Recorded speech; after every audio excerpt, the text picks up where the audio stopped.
Ani, Ani. Merrick Dishnakaj. Bonjour, Merrick. Barb, my question is there's a lot of English around nowadays. And so, what do you think is the best way to keep the Anishnaabe language alive? Well, yes, I think I hit up on that because in order for a person to acquire the language, they must immerse themselves in the language. We have a couple of people from Garden River that have lived in Montreal and have become fluent in French. But in Montreal, there's French all over, eh? They hear it every day, radio station, TV, it's French all over the place. So one of them is my nephew, and so he's understanding it a bit now because he's immersed in that language.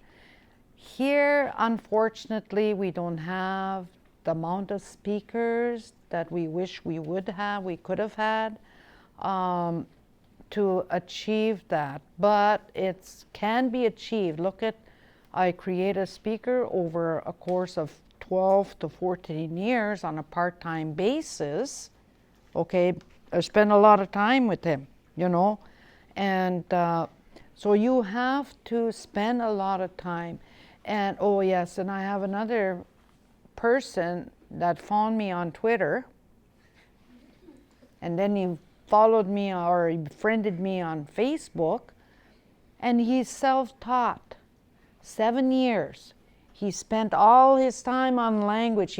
Whatever he can get on the internet, YouTube, wherever he can find a language.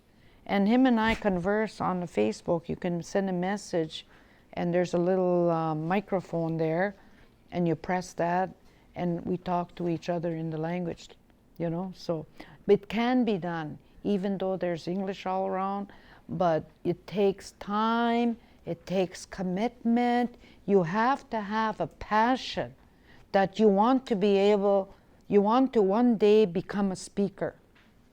So if you've got that passion, by all means, go for it, you know, before it dies and disintegrates, and it will just be, they'll say, oh yeah, there used to be this language one time.